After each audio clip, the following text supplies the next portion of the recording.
This past week has been the Consumer Electronics Show out in Las Vegas, and I didn't go, but I did pay attention to some of the laptops and some of the phones and some of the other, consumer electronics. And most of what was there was basically like iterations on stuff that people have already been doing. There's nothing super groundbreaking. And I wanted to see something more like this, a new phone design, which I have a non-functioning prototype of right here.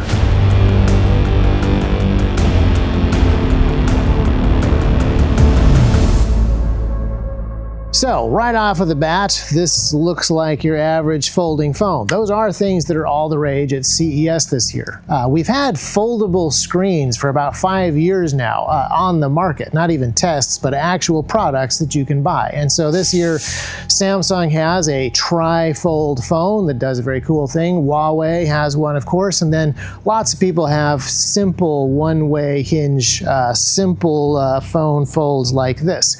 But all of them suffer from a couple of minor issues, namely, that flexible folding screen is pretty fragile. It isn't as scratch resistant as the glass phones that all of us have right now. There's some benefits, there's some weaknesses. It's definitely a niche product category, and it definitely comes with a pretty high price tag. So Samsung's new Tri-Fold Z Fold, this is very confusing because it isn't technically a Z Fold, and then they called their single fold phone a Z phone also, which is also not a Z Fold. But the price tag on their new one is $2,500, which is an awful lot for a phone that is relatively fragile if you just kind of bend it the wrong way. With a single bend in the wrong direction, the Tri-Fold becomes the first Samsung ever to kick the bucket during my bend test. So, since I want something that is a little bit more durable and I want something that's a little bit more affordable, I'd like to go back to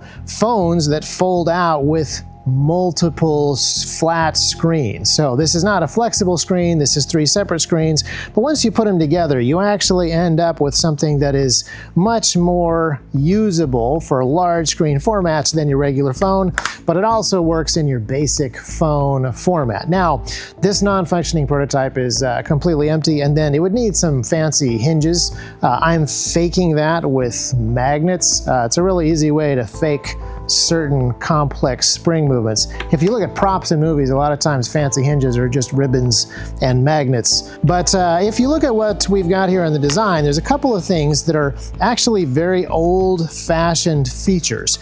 And one of the things that's interesting about CES this year is, despite all the new cutting-edge, bleeding-edge, early adopter, high-priced, luxurious, ridiculously thin phones that other people are rolling out, the thing that generated the most buzz was the Clicks communicator. This is basically an old BlackBerry. Yes, it's running modern Android, and it's got a really good silicon carbide battery, and it has pretty good processor capability, but the features that people are talking about are the physical keyboard, the headphone jack, the notification light, and the fact that it has a physical fingerprint reader which you can find with your physical fingers. These are all things that are not new cutting-edge things. They're all features from 5 or even 10 years ago. So right here, we've got a couple of those same features. We've got a power button that has a physical fingerprint reader in it. And then when you open it up, you've got those regular flat glass screens like from the last century.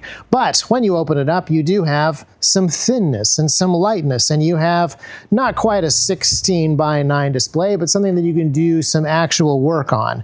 But the goal here isn't to be something that is entirely new and cutting edge like what Samsung is doing with their creaseless foldable screens. It's just to be a really workable, professional, and affordable phone. By making these out of regular glass, you can have much better IP ratings and much better affordability. Now you might say, I don't want these little lines separating my 3 different panels, making my widescreen. I'd much rather have kind of the weird creases, but we've put black lines on this video for like the last 30 seconds or so, and if you didn't notice that, then you wouldn't notice this, because honestly, you're probably watching this video in the car while you drive. But for a lot of the work that you do, multitasking with different apps on different panes is probably some of what you're going to be doing. This right here is the size of the Pixel 5 screen, which is a decent OLED screen. It's years old. You can buy it relatively affordably. And in phone mode, you have access to all of your phone stuff. And when you open it up, you kind of notice that there's this big chin here. And the reason for that is, as phones have emphasized thinness over functionality, you run into some physical constraints. It's hard to have room for your connectors. It's hard to have room for your cameras. Cameras can get smaller and miniaturized, but only to a point. Eventually, you just need some physical distance for decent sized sensors. And so rather than a huge camera bump on the back, we'll just keep this chin thick enough that it can hold serious cameras. And then another option is I put these camera lenses on the back so that you can hold your camera and use it like a camera and have the shutter buttons the way that like normal people do. But a lot of people want the selfie cam. And once you have access to a folding camera display, you have the option of doing things like putting all of those cameras on the inside, so you have your high quality camera for selfie mode. And if you want to see stuff the other way, you just have the phone screen and flip it around the other way. This is actually pretty useful for professional users, not just like influencers that take a lot of selfies, but if you do a lot of teleconferencing stuff, being able to set something down like this and have your good camera plus all of the people that are on your call, plus any shared screens appearing on your other things here, pretty handy potentially. And so yeah, there's probably a better way of doing the basic functions of some of these foldable phones more affordably and more usably. No one's going to be amazed by this really chunky chin right here, but it actually has some functionality. It gives you something to actually grab. As we've made bezels smaller and smaller and smaller, it's actually kind of hard to hold on to the phone where you're not obscuring all of that great screen real estate. And that's one of the things that I think would make this more actually useful for users.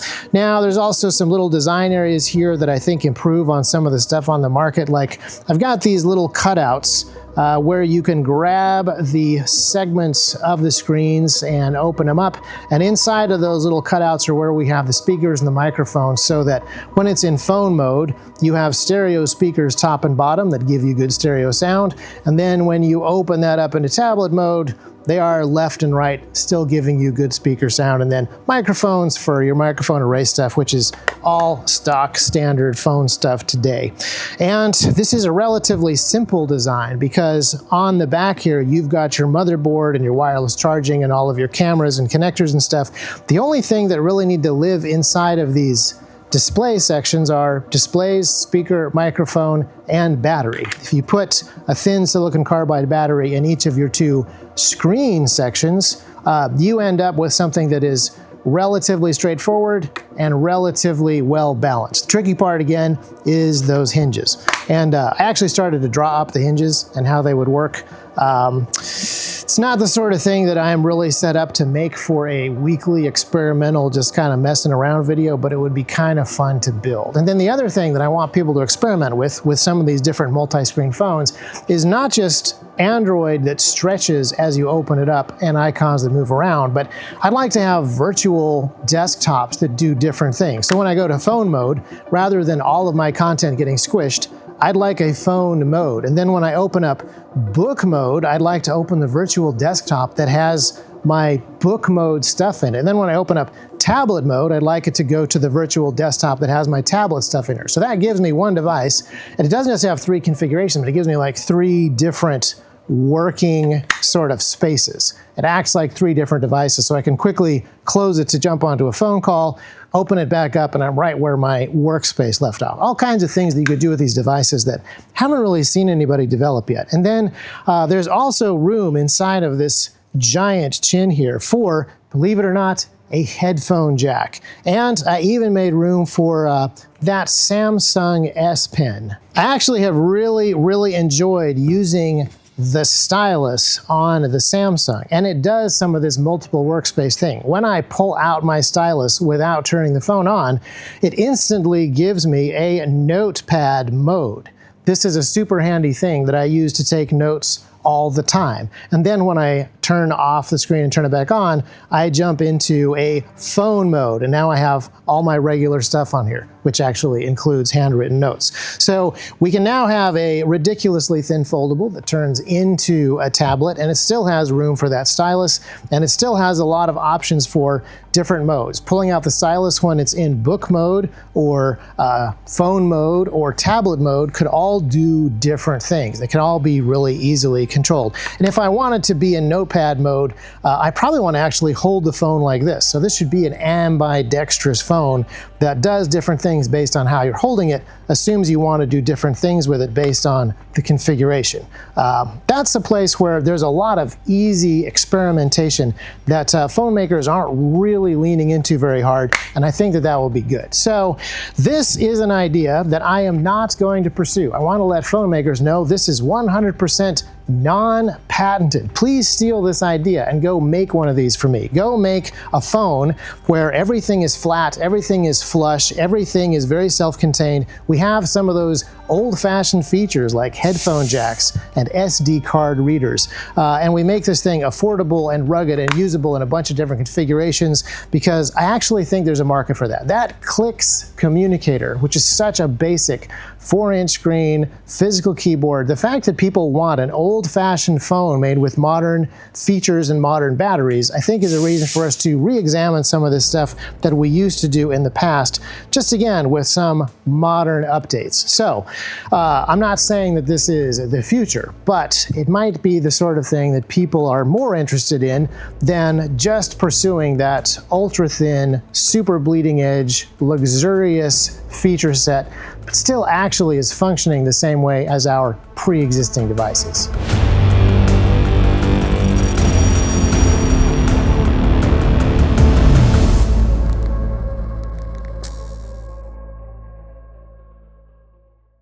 So it's very handy to be able to like 3D print a foldable, holdable thing, mess around with some of the industrial design, make sure this feels good in the hand. But if I were making a movie prop, this is terrible. I got the wrong glue on stuff and it's kind of all messed up.